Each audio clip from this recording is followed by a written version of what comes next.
That's actually that's a really neat thing. I mean, I spent a couple of days in Iceland, and I went to go visit some of their geothermal energy production, and I mean they have the luxury of having a lot of hot magma underneath their surface, and they can heat up and so forth. But that's actually a point that I hadn't even thought about, is using an innovative way, which I'm going to guess probably increases the cost over standard cooling, but perhaps the messaging will be better to say, look, we're going to use the ground underneath us, and we're going to use a closed loop system. So the water usage will go from, I'm going to guess a number, let's say, 1 million gallons a year to 200 gallons a year. I'm just making numbers up, but something, some sort of order of magnitude.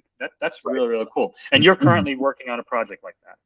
Yes, that's correct. He also did geothermal in his office buildings like many moons ago, right? Funded by the city of Palo Alto. And as a result, he's always had small startups, whether it's cloud, right? Everything in his office buildings. Now he's got AI. And one of the perks of being at my dad's office buildings is he doesn't pay for electricity. There was no electric bill. The real now there is. I love that. I get to hang out with young, smart people. Hey, that's what I do too.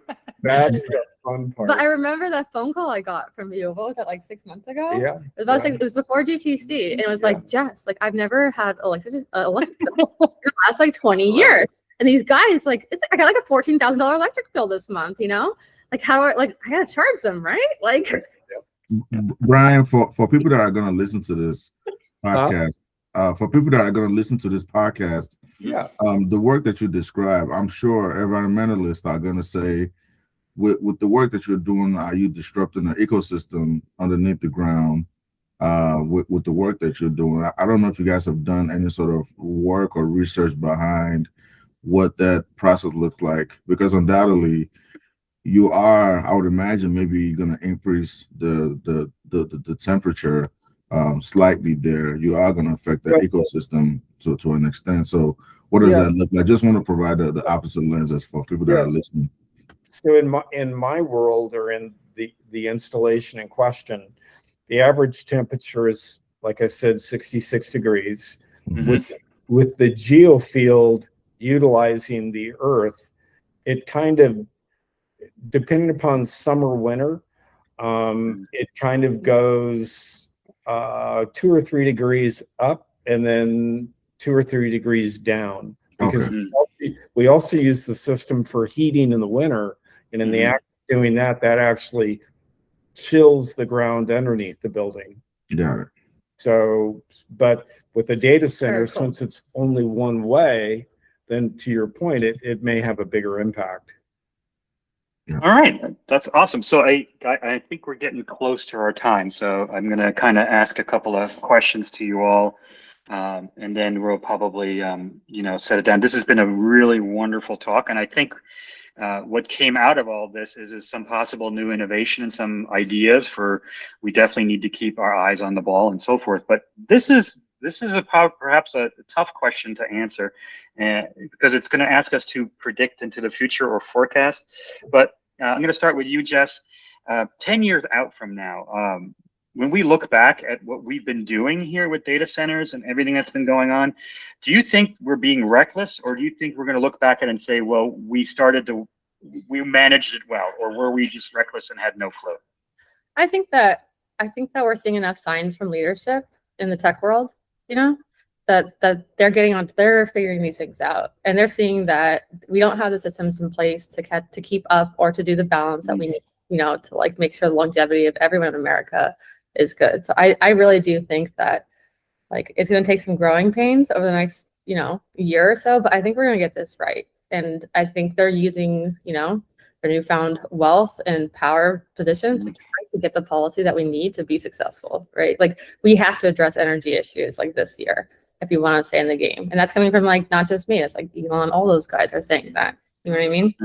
So I really think that we will get it right. How we're doing it right now, if we keep at this level, no, we're gonna waste billions of dollars building things. The public's gonna push back, and there's been a long history of decades in which for-profit has gotten to push the public around, and that's changing, right? Because we're at the bottom. Everyone's in the foundational level, and they're not protecting. It's like what Steve said. This is like a birthright. They're protecting their houses. They're protecting their their way of life. Their way of life, right? And their it's like family. that they've got nothing left to lose. Like we take like the economy is taking everything from the workers and the labor force. So it's like we either get this right or it won't happen. Yeah. Steve, how about you? You think we'll look back at this in 10 years and say we screwed up or we did good? Well, right now it looks reckless. I'm not gonna lie, but I think the next year or two, it's gonna really decide how this is remembered, right? So I think 10 years from now, we probably won't say AI itself is reckless with water use, but I would say that the first 5 years or so of us doing this at scale probably was, and I think the companies that are going to survive are going to be the ones that treat the next 2 years or so and kind of do things the right way. And I think podcasts like this, raising awareness like this, is truly going to matter, and it does matter. And I think people that are going to come across this are going to have a second thought about, hey, are we doing this the right way? Should we have bigger conversations about this? So I think, in a sense, 10 years from now, when we look back, I think, this type of work, this type of awareness is going to help us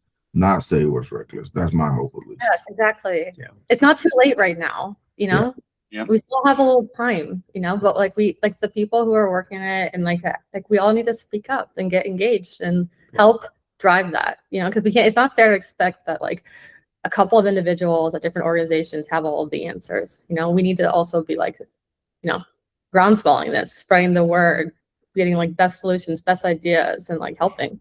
Yeah. Brian, how about you? Reckless or well managed?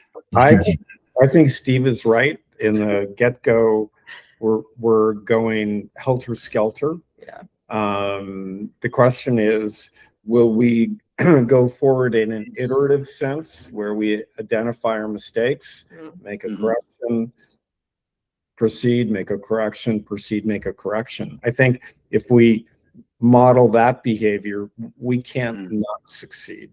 And so, but I agree in the near term, it's kind of helter-skelter. Thomas, what's your opinion?